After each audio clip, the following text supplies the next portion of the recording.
SV6 news కు స్వాగతం. ముందుగా హెడ్లైన్స్. మల్కాజ్గిరి పార్లమెంటు ప్రజలకు అందుబాటులో ఉండే బీఆర్ఎస్ అభ్యర్థి రాగిడి లక్ష్మారెడ్డిని భారీ మెజారిటీతో గెలిపించాలని కూకట్పల్లి ఎమ్మెల్యే మాధవరం కృష్ణారావు పార్టీ కార్యకర్తలకు పిలుపునిచ్చారు.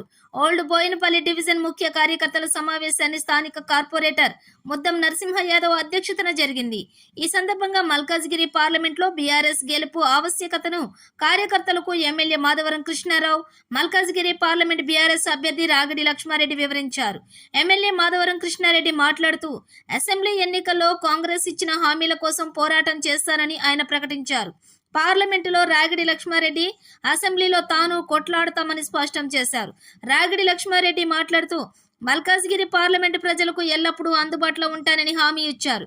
మల్కాజ్గిరి పార్లమెంట్ అభివృద్ధి జరగాలంటే తనను గెలిపించాలని విజ్ఞప్తి చేశారు. కాంగ్రెస్, బీజేపీ అభ్యర్థులను గెలిపిస్తే మల్కాజ్గిరి ప్రజలను గాలికి వదిలేయటం ఖాయమన్నారు. ఈ కార్యక్రమంలో పార్టీ నాయకులు, కార్యకర్తలు, మహిళలు, తెలంగాణ ఉద్యమకారులు తదితరులు అధిక సంఖ్యలో పాల్గొన్నారు. కార్యకర్తలు 50,000 మంది రోడ్డెక్కితే మన పనులు ఎందుకు కావాలి ఒకసారి ఆలోచించాలి.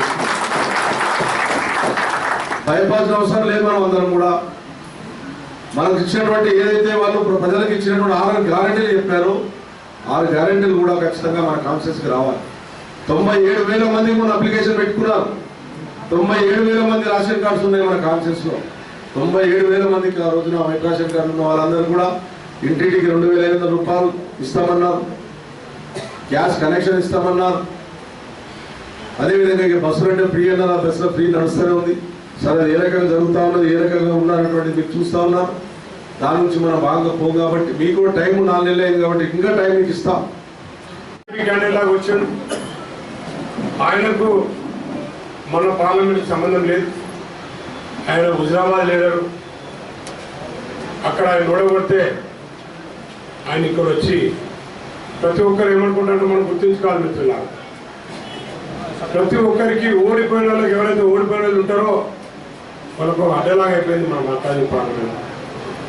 ఇంతకుముందు కూడా మన రేవంత్ రెడ్డి గారు కూడా ఓడిపోయి వస్తే ఆయన మనం గెలిపించాం. మనకు చిన్న పని చేసేది లేదు. మన కాన్స్టిట్యున్సీకి కానీ మన ఏరియాలో వచ్చి ఒక చిన్న పని చేయలేదు. ఒకరి గురించి మాట్లాడలేదు. ఎవరి దగ్గర రాలేదు. ఎవరి గురించి పట్టించుకోలేదు. ఎవరి సమస్యలు పట్టించుకోలేదు. ఏ ఒక్కసారి కూడా మన కూకట్పల్లికి వచ్చి మరి మన ప్రోగ్రామ్స్ ఏంది, మనం ఏం చేద్దామని చెప్పి మాట్లాడలేదు. అటు చెప్పుకుంటూ పోతే ఈయన కూడా మరి ఇప్పుడు వచ్చిన క్యాండిడేట్, బీజేపీ క్యాండిడేట్ కూడా ఆయన ఎందుకు వస్తున్నాడో తెలియదు.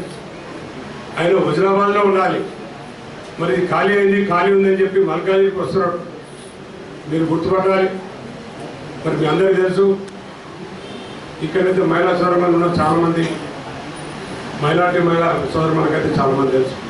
మరి కులాల పేర్లతోటి, మతాల పేర్లతోటి రెచ్చగొట్టి ఏదో ఒక ఇష్యూ చేయాలని చూస్తాం. మనం జాగ్రత్తగా ఉండాలి. ఆయన వచ్చి మరి ఇక్కడేదో ఎంపీ కావాలనుకుంటారు. ఇంతకుముందు జరిగిన పరిణామాలు బట్టి మీరు అందరూ ఆలోచించాలి. కొన్ని అందరికి చెప్పాలి కూడా. ఇంతకుముందు రేవంత్ రెడ్డి గారు వచ్చి 5 ఏళ్ళ ఒక్కసారి కూడా రాలేదు. ఈయనైతే ఇంకా ఎప్పుడు వస్తాడో తెలియదు. ఆయన హెలికాప్టర్లో వస్తాడా, హాయ్ హాయ్ అంటాడా, మళ్ళీ పోయేటప్పుడు బాయ్ బాయ్ అంటాడా, పర్మనెంట్గా బాయ్ అంటాడా తెలియదు. కాబట్టి మీరు గుర్తుపెట్టుకోవాలి. మరి ఇంకో ముఖ్యమైన విషయం ఏంటంటే కాంగ్రెస్ పార్టీ నుంచి వెళ్ళి మరి సునీత అక్క ఎందుకు వచ్చిందో, సునీత మహేందర్ రెడ్డి గారు వారు ఉండేది అక్కడ. ఆమె చెప్పి చైర్మన్ ఉంది రంగారెడ్డి జిల్లాలో. మరి అక్క ఇక్కడికి ఎందుకు వస్తుందో, ఇది మన ఏం మ్యాచ్ ఫిక్సింగ్ మనం అర్థం చేసుకోవాలి.